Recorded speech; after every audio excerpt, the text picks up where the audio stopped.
Esta é a história do dia, da Rádio Observador. O CDS vai morrer? As propostas que o CDS propõe, e eu espero cumpri-las quando for, como espero, Ministro da Defesa... A confiança de Francisco Rodrigues dos Santos de que iria ser Ministro chocou de frente com os resultados das eleições de 30 de janeiro. A concorrer sozinho, o CDS perdeu pela primeira vez a representação parlamentar. Estes resultados não deixam margem para dúvidas de que deixei de reunir condições para continuar a liderar o CDS Partido Popular. E por essa circunstância apresentei ao Presidente do Conselho Nacional a minha demissão de Presidente do CDS. Quero também dizer ao país que o CDS, apesar deste mau resultado eleitoral, não morreu. O CDS continua vivo. O CDS é o partido que está na governação da região autónoma da Madeira. O CDS é um dos partidos fundadores da democracia portuguesa e enfrenta agora a maior crise da sua história. Este fim de semana, 4 candidatos concorrem à liderança do partido com a promessa de o salvar. O CDS vai desaparecer? Como se chegou aqui? Vou conversar com o editor adjunto de política do Observador, Miguel Santos Carrapatoso, sobre o CDS. A nossa a presidente do CDS e futura primeira-ministra de Portugal. Peço o vosso aplauso. Bem-vindo, Miguel. Olá, Ricardo. Quando te convidei para esta conversa, sugeriste começar por este momento que acabámos de ouvir. Congresso de Lamego do CDS em março de 2018. Porquê?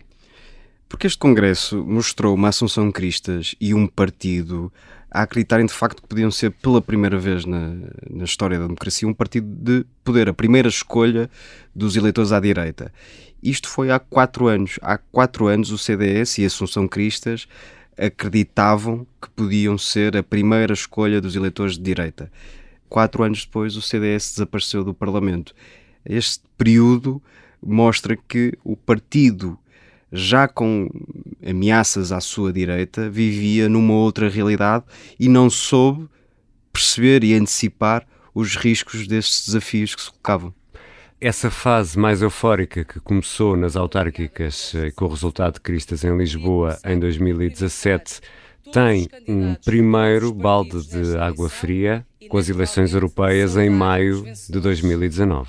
No CDS mantemos a nossa representação no Parlamento Europeu, quando queríamos eleger o 2º eurodeputado. Ficámos, por isso, aquém do objetivo traçado. Precisamente, nessas eleições assiste-se a um péssimo resultado da Assunção Cristas. Foi o seu primeiro mau resultado, a seguir surgiriam as legislativas, e já na altura se percebia que havia uma grande tensão dentro do próprio partido. O CDS é conhecido por ser uma máquina também de muita conspiração, e nessa altura já se percebia que nem tudo corria bem, mesmo dentro da ala conhecida como a ala portista. Essa campanha da Assunção Cristas e Nuno Melo ficou marcada por muitos momentos de dessintonia entre os dois. E o resultado, depois daquela euforia nas autárquicas de Lisboa, que se pode explicar também pela candidata Teresa Leal Coelho, escolhida pelo PSD, criou a expectativa que essas europeias iriam ser, de facto, mais um salto por parte do CDS.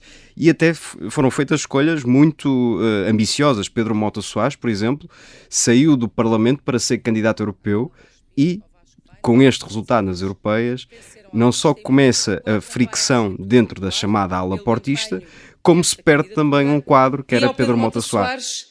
Queria dizer muito em particular que se não temos desta vez mais um grande eurodeputado, continuaremos a contar contigo aqui junto do nosso CDS.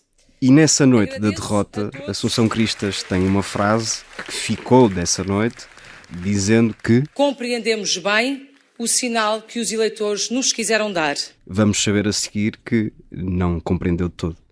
E pegando nessa imagem do sinal, há outro sinal de que as coisas não estavam bem. Veio em outubro de 2019. Da minha parte, entendo que dei o meu melhor durante 4 anos. Mas em face dos resultados, tomei a decisão de não me recandidatar. Assunção Cristas demite-se depois do CDS alcançar apenas 4% dos votos nas eleições legislativas, o que representou o encolher dos deputados do CDS para apenas 5 deputados. O CDS, que já tinha sido o partido do táxi, fica muito perto disso, com apenas 5 deputados, com uma liderança, sem liderança, aliás, e, mais uma vez, com todos os traumas e com todas as guerras intestinas a virem novamente ao de cima, com a ala portista a tentar criar um herdeiro, no caso João Almeida, e, se quisermos, tudo ou todos aqueles que nunca se sentiram representados por Paulo Portas e por esse grupo de fiéis de Paulo Portas a construírem uma solução, essa solução chamada Francisco Rodrigues dos Santos. Irei anunciar os resultados decorrentes da votação das moções globais. A moção J. Voltar a acreditar, o subscritor Francisco Rodrigues dos Santos obteve 671 votos, correspondente a 46,4% dos votos. Aí está o anúncio oficial da vitória de Francisco Rodrigues dos Santos. Olha, vence este. Eu vou-lhe ser sincero, eu sou um otimista por natureza. Há quem diga que os otimistas são pessimistas mal informados, mas se eu achasse que não tinha condições para ser o melhor candidato à liderança do partido e, consequentemente, o seu presidente para esta circunstância, não me teria candidatado. Portanto, e numa madrugada fria de janeiro de 2020, já ali bem perto das 4 da manhã, Francisco Rodrigues dos Santos vencia o Congresso em Aveiro. Precisamente, e vence, como dizia, porque conseguiu congregar todos aqueles que nunca foram adeptos ou nunca seguiram Paulo Portas enquanto líder do CDS. Era sempre uma parte do partido, se quisermos, segundas e terceiras linhas, que nunca teve a oportunidade de ocupar cargos de relevância, que se sentiu sempre menorizado em relação aos supostos herdeiros de Paulo Portas e que, no fundo, se juntaram em torno de Francisco Rodrigues dos Santos, que tinha acabado de sair da liderança da Juventude Popular e que chegou à presidência do CDS com uma promessa que era devolver uma certa pureza ideológica ao CDS. Porque foi sempre isso, ou foi um dos motivos que mais serviram para atacar a Assunção Cristas. A ideia do que o CDS, na ânsia de se tornar um partido grande, tinha perdido a sua própria identidade. Se conseguir ganhar este Congresso, como é que vai governar este partido desta maneira? Bem, o facto de esse elenco de figuras mais proeminentes do partido estarem do lado de João Almeida não significa que tenham uma relação crispada comigo ou que não consigamos manter relações institucionais com vista ao superior interesse do partido. Francisco Rodrigues Santos aparece prometendo devolver uma alegada pureza ideológica e voltando a fazer do CDS o verdadeiro partido da direita. Ora, vamos saber a seguir que não fez nenhuma coisa nem outra. Isso porque Rodrigues dos Santos esteve 2 anos à frente do CDS e, olhando para resultados eleitorais, consegue aquilo que nós até podemos chamar um bom resultado nos Açores, apoia Marcelo vence, está com moedas na vitória nas autárquicas em Lisboa e depois de tudo isto, Miguel Santos Carrapatoso acaba sem um único deputado. A meu ver, este desfecho pode resumir-se a 3 grandes questões. Então vamos dividi-las. Vamos àquela que será, para ti, Miguel, a primeira razão que leva a este desfecho. A primeira é um contexto externo. Francisco Rodrigues Santos chega à liderança do CDS quando Portugal entra no período pandémico. Um líder que já tinha, à partida, muitas dificuldades de afirmação, por ser jovem, por ser pouco conhecido, por não estar no Parlamento. Que eu serei um deputado de sombra que, em vez de estar na Assembleia da República, andarei por todo o país. Tem ainda de enfrentar um contexto em que todos os portugueses estão recolhidos dentro de casa e em que a política se torna absolutamente secundária. Basta lembrar que o Congresso eletivo é em janeiro de 2020 e em março de 2020 ficámos todos em casa, não é? Portanto, a pandemia tu elencas como uma primeira de 3 razões. Porque é sempre um obstáculo, isso também se aplica ao PSD. Foi muito difícil para estes 2 partidos fazerem oposição numa altura em que se exigia consenso e uma unidade nacional. E isso prejudicou, quer se queira, quer não, prejudicou a possibilidade de afirmação de Francisco Rodrigues Santos. Então vamos à segunda razão, Miguel. A segunda, e já falamos dela aqui, foi de facto a guerra intestina que existiu no CDS. A ala portista nunca aceitou bem a derrota nesse congresso. Houve uma permanente conspiração contra Francisco Rodrigues Santos, que nunca foi reconhecido como um líder legítimo ou legitimado, e da parte de Francisco Rodrigues Santos e da sua direção, porque isto não foi unidirecional, houve sempre uma tentativa de ajuste de contas com essas figuras que representavam o passado recente do CDS. E eu aí, no Conselho Nacional, confesso que levei um bocadinho mais longe a linguagem tradicional que uso, sobretudo fora do partido, quando estou em representação institucional do CDS, e uma linguagem externa ao partido. É verdade que o fiz. Mas foi porque naqueles Conselhos Nacionais eu ouço dos maiores, impropérios possíveis. Ou seja, e, portanto, a direção de Francisco Rodrigues Santos nunca tentou incluir ou chamar para si esses quadros. E, portanto, quando as duas partes não se quiseram ou não se querem entender, o resultado foi o que foi. O CDS foi sempre um partido em convulsão permanente. Basta lembrar que, a meio destes 2 anos de mandato de Francisco Rodrigues Santos, Adolfo Mesquita Nunes tentou, de facto, derrubar o líder em funções. Portanto, de repente o CDS estava resumido, ou marcava a agenda mediática, não pelas propostas que tinha, não pela oposição que fazia, mas por ser um saco de gatos, e portanto o resultado estava mais ou menos anunciado. Agora, eu tenho medo de alguma coisa. Com 31 anos propus-me a liderar o CDS e estou cá a dar a cara, com todos eles nas televisões todos os dias, a ter cobras e lagartos de mim a minar. Tenho medo de quem? Do Nuno Melo? Por amor de Deus. Isso foi bem visível no final do ano passado, com aquelas discussões e os Conselhos Nacionais e a necessidade de marcar congresso, com Francisco Rodrigues dos Santos até a dizer que estava a ser vítima de fogo amigo. Nos últimos 2 anos, os adversários do CDS não estiveram lá fora, moraram cá dentro. O fogo amigo matou. Exatamente, o fogo amigo matou, diria mais tarde, Francisco Rodrigues Santos. Mas a verdade, aliás, é que o CDS viveu neste psicodrama permanente e o drama maior viria a seguir com o resultado nas legislativas.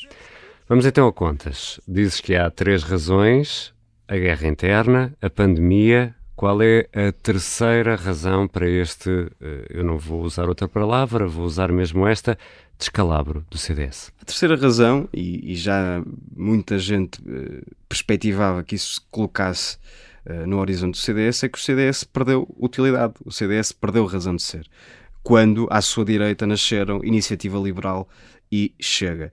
2 partidos muito diferentes, Iniciativa Liberal que conseguiu captar todos os eleitores, ou quase todos os eleitores liberais que antes até admitiam votar no CDS. O Chega conseguiu captar aquele eleitor mais conservador que votava desde 1975 no CDS por falta de alternativa. E, portanto, o CDS viu-se encurralado entre 2 forças políticas novas, com muita criatividade, com muita capacidade de furar a agenda mediática, e o CDS, neste período de afirmação dos 2 concorrentes à direita, o CDS estava virado para si próprio.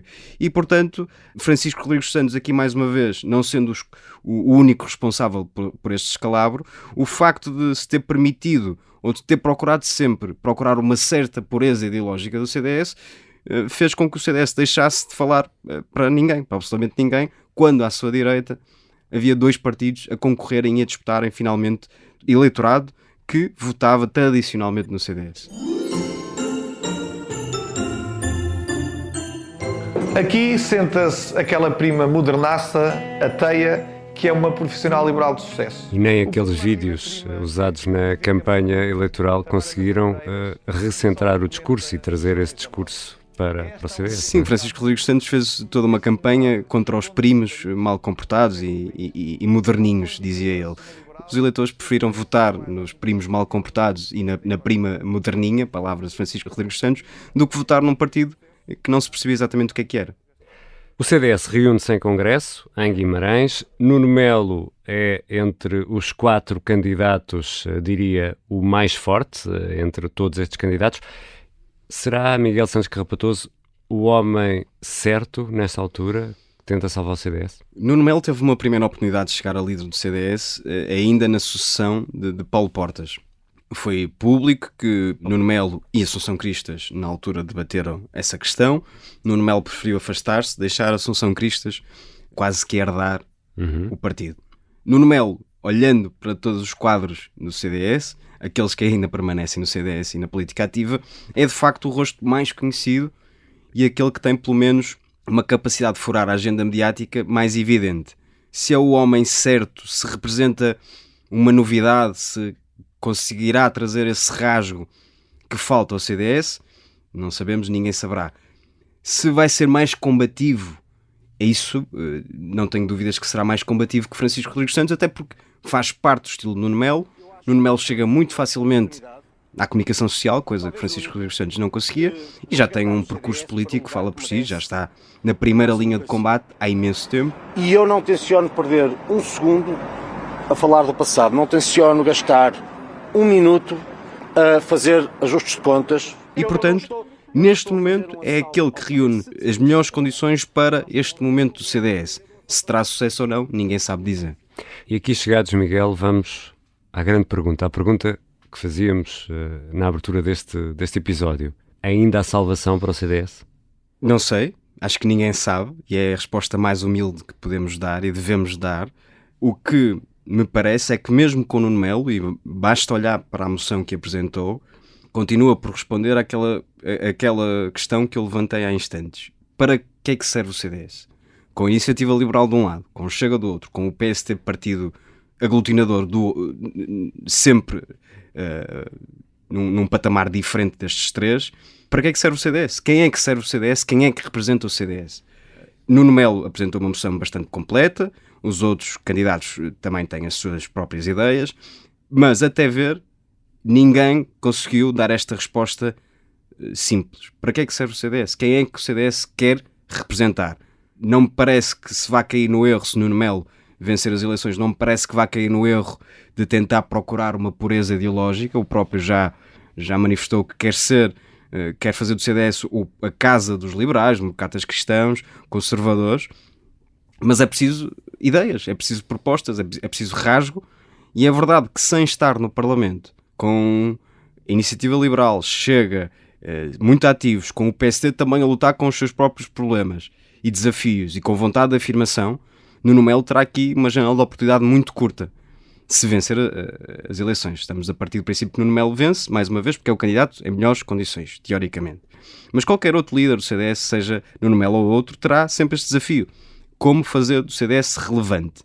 Há quem defenda, mesmo no CDS, por exemplo, Diogo Feio, que esta pode ser uma boa altura de repensar se vale a pena manter o partido vivo. Se não será melhor extingui-lo ou fundi-lo, quem sabe, com o PSD, por exemplo. Nuno Melo terá de responder a esta questão e tem um período muito curto. Em termos eleitorais, tem até às próximas europeias, em 2024, para provar que consegue inverter este ciclo. Não me parece que vá ser fácil, e todos os sinais apontam para o desfecho que dá o mote a este programa, que é: terá o CDS salvação? Os sinais, infelizmente para a democracia, dizem o contrário. O CDS está mesmo em riscos de desaparecer. Obrigado, Miguel. Obrigado, Ricardo. Miguel Santos Carrapatoso é editor adjunto de política do Observador. Vamos estar com uma cobertura intensiva no jornal e na Rádio Observador sobre o congresso do CDS que decorre este fim de semana em Guimarães. Esta foi a História do Dia. A sonoplastia é da Beatriz Martel Garcia. A música do genérico, do João Ribeiro. Eu sou o Ricardo Conceição. Até segunda.